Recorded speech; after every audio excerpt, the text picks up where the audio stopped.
Republic of the Philippines, Department of Education, Region 7, Central Visayas, Division of Cebu, District of Tudela, MacArthur Elementary School. Moving up and graduation ceremony. History, despite its reaching pain, cannot be unlived, but if faced with courage, need not be lived again. According to Maya Angelou. Good day, everyone. Behind the crisis we face today, we still have courage to do things we used to do at every end of the school year.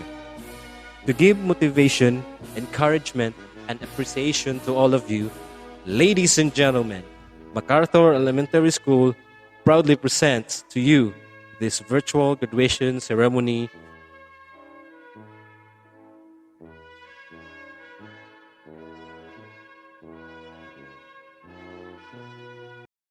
Mga kababayan, ang pambansang awit ng Pilipinas.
Sugbuhim.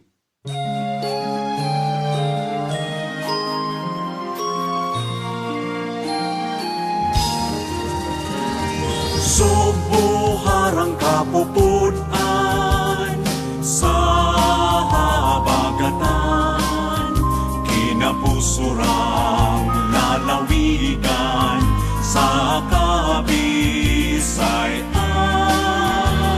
Sa kaalam, kadunahan, sa among bugmaog dungog kanunay halaran.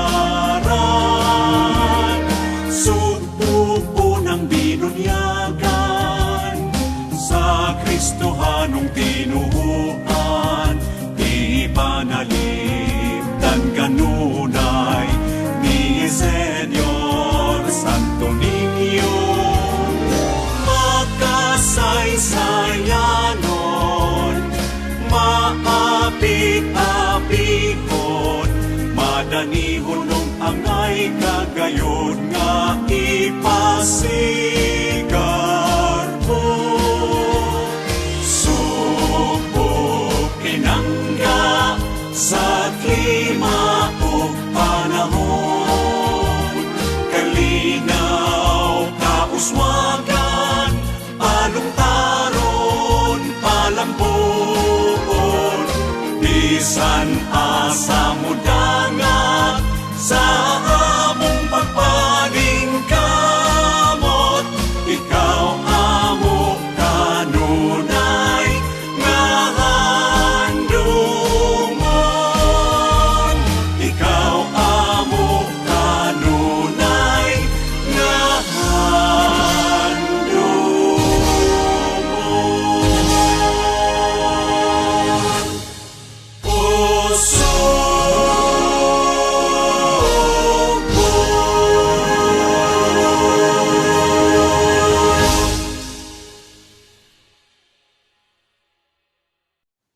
Doxology.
Opening remarks. Mary Margaret Lituanas Daclan with honors. Your life is your story, and the adventure ahead of you is the journey to fulfill your own purpose and potential, according to Kerry Washington. Good day, everyone. Amidst the crisis, the world suffers and the country as well. We stood still to pursue our dreams. COVID-19 makes a great change in our lives, but still we are here to pursue our goals. Thank you, God, for providing us a venue of learning, the distance learning we had, to nurture our minds and skills. Thank you for our parents and teachers for the great labor they did to make us learn in the new way. Thank you for all the people who helped us to survive in the learning we had from October 2020 until this July 2021. It was a crucial time but a challenging one. And still, we are here to celebrate the day we dream, our graduation day. This is not the usual graduation we had witnessed, but still we can cherish this moment of time, for all our efforts and time are paid off. Still, this is a celebration. Congratulations to my co-graduating batch of school year 2020-2021. With the theme of Kalidad Edukasyon Lalong Patatagin sa Gitna ng Pandemya. Strengthening the quality of education amidst the COVID-19 pandemic. I hope our dreams and aspirations will bring us to the right path we wish to pass. Good luck, good health, God bless us all. Presentation of candidates for graduation for grade 6. Mrs. Ophelia P. Hilaga, Principal 1, MacArthur Elementary School. Madam Mercedita M. Arquiliano, District Supervisor. In my capacity as Principal 1 of MacArthur Elementary School, I have the honor to present to you the 23 candidates for graduation, grade 6, under the K-12 curriculum. They are composed of 12 boys and 11 girls. They have satisfactorily completed all the academic requirements of the Department of Education, and they are now waiting for your confirmation. Presentation of candidates for moving up kindergarten. Mrs. Ophelia P. Hilaga, Principal 1, MacArthur Elementary School. Madam Mercedita M. Arquiliano, District Supervisor of Tudela District. In my capacity as Principal 1 of MacArthur Elementary School, I have the honor to present to you the 18 candidates for graduation of the Kinder Class 2020-2021. They are composed of 14 boys and 4 girls. They have satisfactorily completed all the requirements of the basic education curriculum for Kinder. They are now waiting for your confirmation.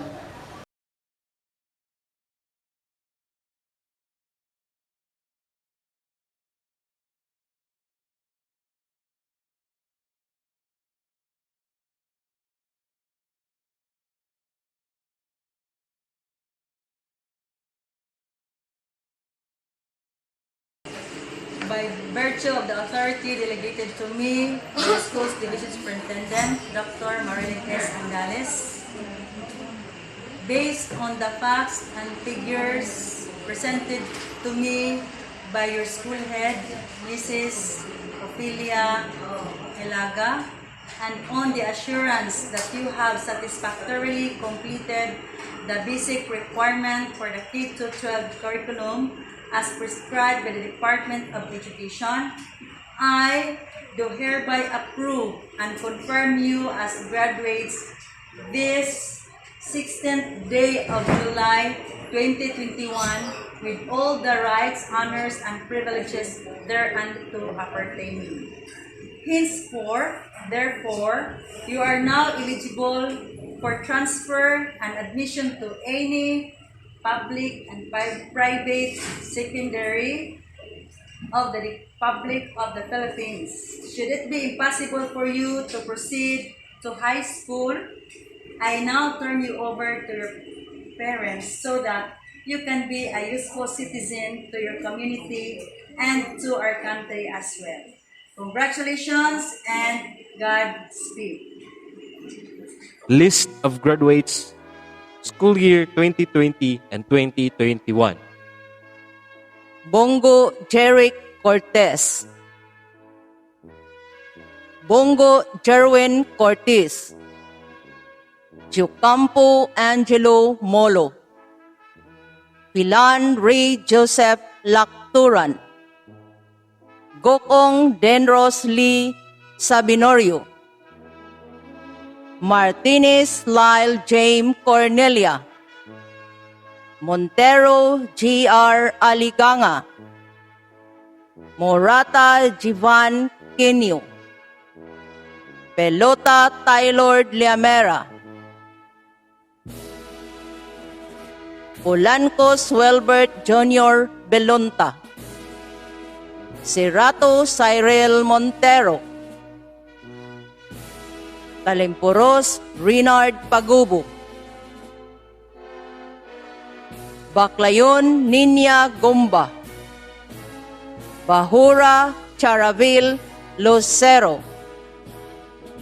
Daklan Mary Margaret Letuanias. Estrella Eliza Maribao. Gokong Ayesa Joy Estrimos. Hesta Gisalén Pugonia. Lucero Laika Balihado. Lucero Rhea Jane Estrimos. Nodalo Freya Maxine De Sola.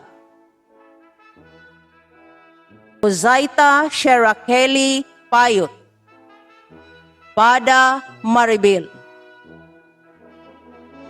List of kindergarten learners for moving up school year 2020 and 2021. Binetes Mark Lawrence Mariba. De Loyola Jundel Leo Jucampo. Estremos K. Nino Muntalban. Estremos Steven Chad Polancos. Gabito Jansin Estrera. Lacturan Jefferson Reyes. Lazo Kian Maverick Pogonia. Maratas John Jemray Estremos. Maribao John Lord Cuzon. Montero Archie Canupin. Mutuk Andre Hayden Estremos. Nudalo Darrell Pellegrino. Polancos Christian J. Rodriguez. Velasco Jam Aaron Ulango. Hinaldo Maryjoy Del Coro. Maribao Yisha Estrimos. Murata Jacqueline Lucero. Solante Alia Sophie. Awarding of honors. Special awards.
Greetings of love and peace to each and everyone. School year 2020-2021 has been the most challenging year in education. All been struggling to survive in all aspects. But our beloved Secretary Leonor Magtulis Briones lead the baton that education must continue amidst whatever crisis we will be facing. And so, here we are, celebrating one of the most precious accomplishment that you have, your graduation and moving up ceremonies. It is one fleeting sense of pride and joy to be able to celebrate with all of you for your victory, bravery, resilience, perseverance, and commitment that push you to experience what we have today. So our beloved, most precious gems, our dear learners, just wanted to let you know that you are doing great. It is not easy to be learners with all the pressures in today's world. The more in these trying times due to pandemic. How you hurdle your lessons remotely through distance learning of varied modalities, the fear and scare of the virus due to negative publicity, and many more. But you survive and victorious. So, don't lose your heart if you find things difficult. Today, the world is so tested. It is a high time that you put all your learnings into action. Never be a bystander watching as the world takes a paradigm shift. Take the wheel. Collectively, the youth are stronger than any pandemic known to men. Remember, everyone is a student of life as we all keep learning something or the other throughout our lives. So, keep the faith and believe in yourselves. Work hard and work smart too, and with the right focus and determination, you will see that goals are not impossible to achieve.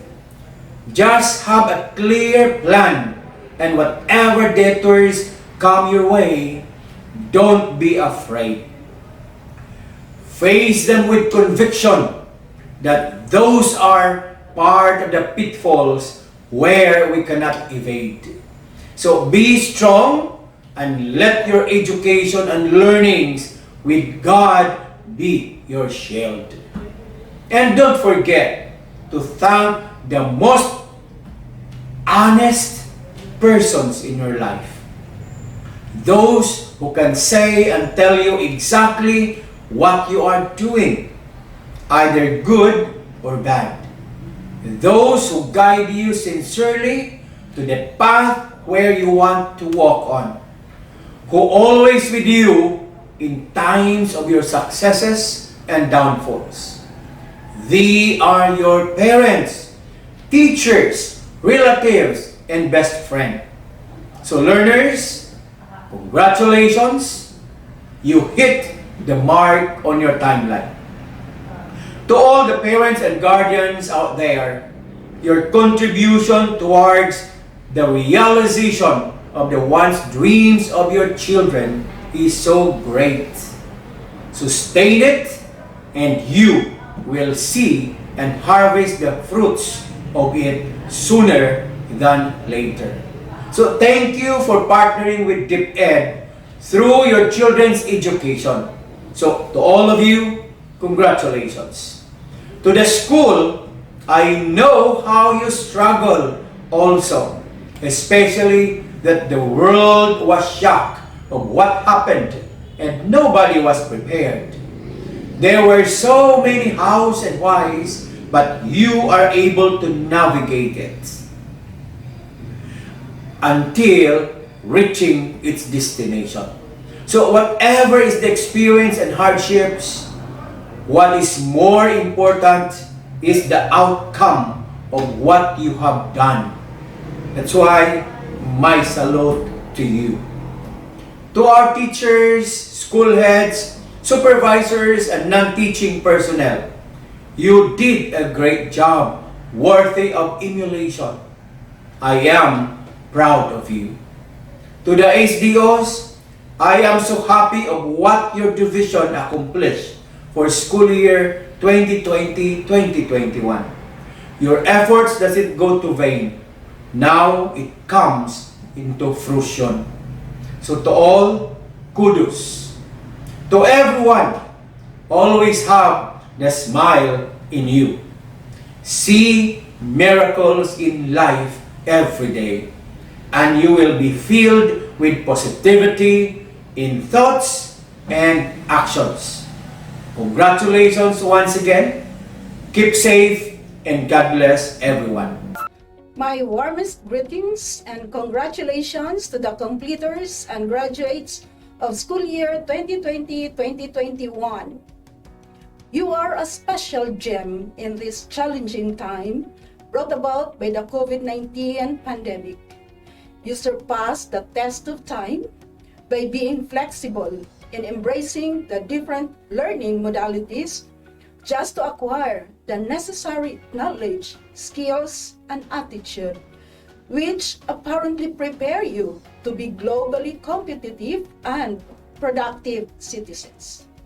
Indeed, we are a living witness to the undying support of your parents, relatives, and friends who stood by you to provide you with the needed moral, emotional, and financial support.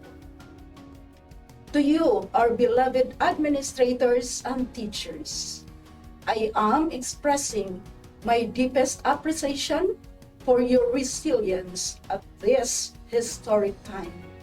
You stand out amid crisis. Your dedication and commitment to public service is worthy of emulation by the next generation of leaders and educators. Remain focused and be more innovative and sturdier as you face the more challenging situations ahead. My dear learners, now that you are ready to take on another journey next school year, continue embracing life's challenges with passion, dedication, and hard work. Pursue your dreams and contribute meaningfully to nation building as you climb the ladder of success. Again, congratulations, Godspeed.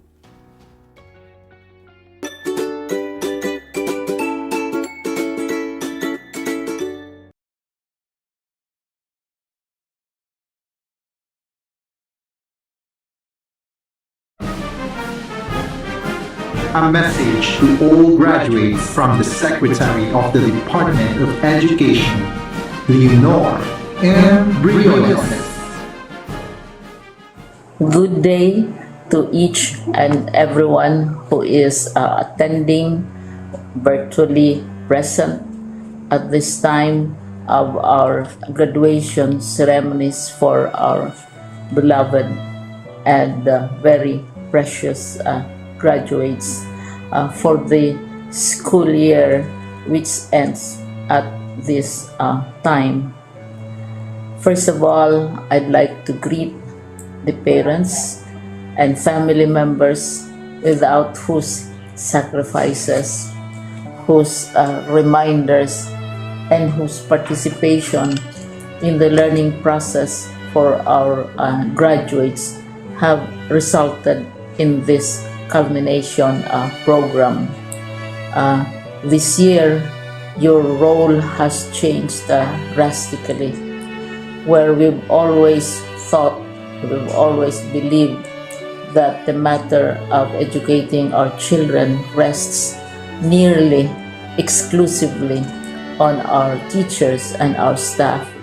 This time, you parents, you family members, you who are in the households of our learners have expanded your role and contributed to this wonderful day, wherein finally, our learners are graduating in this culmination exercise. So congratulations, because this year has not been very easy, has not been a picnic for our teachers, for our family members, as well, especially the parents, mothers, fathers, sisters, brothers, and all who have contributed to the achievement of our learners at this time. So, maraming salamat at congratulations, parents and family members. Mas malaki ang role ninyo at this time compared to earlier graduation exercises. Secondly, I would also like to greet our teachers, without whose very careful review and careful supervision of the work of our pupils and our learners, this event would not be taking place at all. And so thank you, teachers. Your role has also expanded, in addition to seeing to it that the modules are faithfully followed, the assignments are correctly implemented, and the learners are truly learning. And you have had to deal with new ways of assessing the performance also of the learners. So congratulations, teachers, for enduring, for your patience, for your love for our learners, and your willingness to engage in a way and methods of teaching which are different from those which are used to. Assessment must have been especially difficult for you, especially since you were not able to see most of the time our students in face-to-face meetings, and most of the meetings, of course, were virtual. We'd also like to thank the local government units for their interest, for their cooperation, and for their continuing contributions to the needs of education, even as our children do not go to school.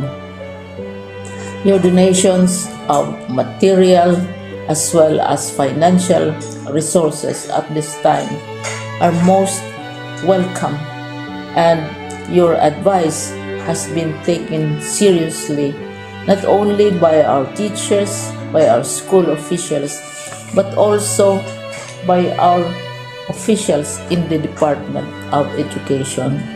We continually talk with local government units, especially in times of disaster, in times of great need for classrooms, for space, and for responses to unforeseen emergencies. Thank you, local government units. But of course, most of the congratulatory greetings fall on the deserving graduate. Each and every one of you is truly special. You are different from the other graduates who have passed through the portals of your school. You went to school practically without seeing your teachers, if at all. You went to school with your parents, your mothers, and your fathers hovering over your shoulders and seeing to it that you are able to complete your assignments. You are completing your studies at a time when examinations and assessments are different. You are culminating these long months of hard work at this time, even as you have to do family chores, even as you are distracted, and even as your world has turned upside down, and it seems and it appears as if we don't know what the future holds and what will happen next. But you have persevered, and now you are ready to graduate. And therefore, you deserve each and every bit of congratulations from us in the Department of Education, from your parents and family members, your teachers, from the officials in local government, as well as in the Parent Teachers Associations. You deserve each and every single congratulatory pat on your back, each hug, virtually of course, and each greeting, which I am sure you are also receiving virtually. I don't know if you will remember this event many years from now. I have tried to recall myself who our graduation speaker was when I finished high school and when I finished my college studies. All I remember is that the graduation speaker was someone important, someone who was invited because that someone is supposed to give a message. What was more important to us graduates at that time was the excitement of the celebrations, the happiness and the joy of our parents, the sadness of parting from our classmates and from our teachers, and the enjoyment of all the graduation events that usually take place come commencement day.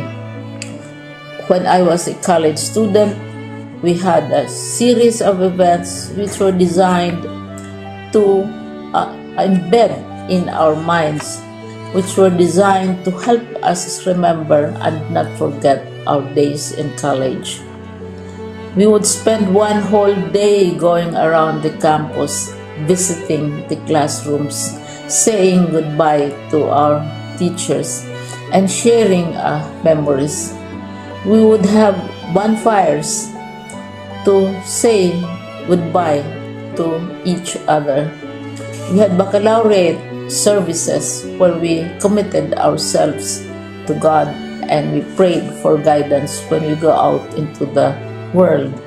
So many celebrations, and the speaker, of course, is the least important and easily forgotten component of the graduation exercise.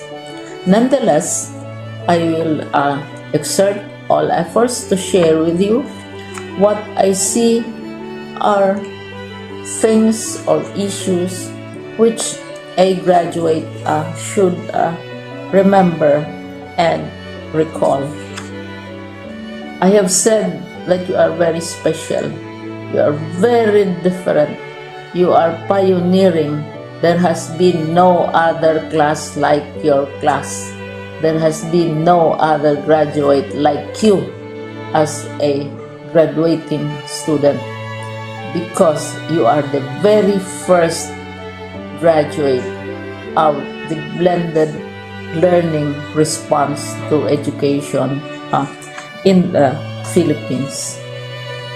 And so you ask yourself, what awaits you in the world outside? You can either work, because the kind of curriculum you survive and underwent as a student will enable you to go to work if you wish to go to work. Some of you will proceed to further studies, and this would be a wonderful thing because there are many opportunities for further expanding your knowledge, for further answering and looking for explanations of issues, events that make you curious, especially in science, in technology, and also in the arts.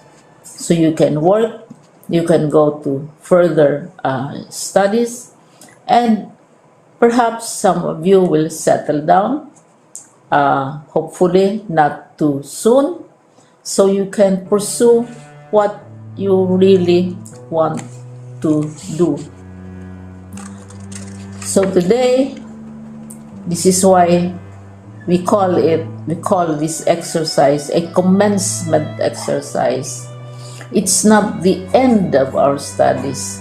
It's not the end of all our efforts with blended learning, with modules, with floods, with earthquakes, and of course with COVID. It's a commencement of doors opening to you. More doors will be opened because you are a graduate. You can work, you can proceed for further studies, you can help your parents, and you can perhaps look for opportunities to do what you have always wanted to do, whether at work, whether at advanced studies, whether at learning more in science, in technology, in mathematics, and in the arts. All of these opportunities are available to you. More doors are being opened. I hope you will select the door which arouses your curiosity, the door which will help you know more about this world, and the door which will allow you to contribute to the development of our country and contribute whatever we can to solve our problems and our challenges. Congratulations once more to each and every one of you. Congratulations to you, parents and family members. Congratulations to you, teachers. When I was chair of the board of Silliman University, each time we had graduation ceremonies, during the baccalaureate and during commencement itself, I would cry. I would cry because you are sending out into the world a new batch of graduates, and we want to be sure that what is awaiting them is appropriate. We want to be sure that they are ready for what awaits them when they select which door to open. And so, we tell you, go out to the world, do whatever you want to do. God be with you, and be assured that all of us love each and every one of you. Congratulations.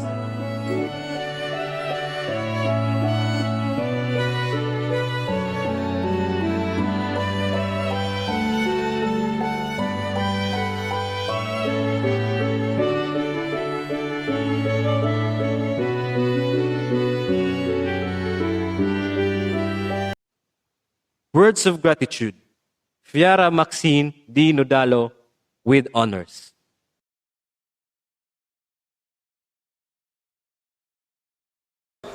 We are here for a very special day, the day of our graduation, the day that we 6th graders are finally finishing elementary. It seems like it was just yesterday when I first set foot on this school. I have a lot of fun and learnings in our school. All the playing, the reading, the memorizing, the calculating, and most especially the eating during recess time. And by the way, that is our favorite subject. Those will be forever in my mind. I once read an article that Life isn't about waiting for the storm to pass. It's about learning how to dance in the rain. And that is exactly what we did in facing the COVID-19 pandemic. Instead of losing hope and stuck in the situation, we find ways to push forward. Thanks to the Department of Education, teachers, parents, and all the stakeholders for making the impossible possible through modular learning. So, in behalf of all my fellow graduates, I thank all the teachers for putting a hard work on preparing our modules. My appreciation and my mountable gratitude. You are the true hero that came for our rescue. Thanks to my parents, grandparents, uncles, aunties, titos, titas, my cousins and relatives for supporting me. Without you, I don't know how to get through this. I thank my friends who are also my classmates for keeping me company and sharing all those hardships and fun memories with me. And most especially, I thank God for guiding me and answering all my prayers. Hooray! Victory to us graduates! My wish is for us to never stop chasing our dreams and have fun, for we only live once. Love you all and God bless. Words of thanks. As the school principal of MacArthur Elementary School, what I value most in this pandemic time is to have a school continuous improvement in which quality education could still be achieved with the help of the people in the community. And for me, the school head and stakeholders relation is like a diamond in the sky that serves as a beacon to guide 100% of the internal stakeholders in their quest for delivering the teaching service. Principals must go out of her office to observe, make a strategic plan, and have a strong enabling mechanism to produce quality learners. A challenge to everyone in the local unit to please support us in this endeavor. Thank you.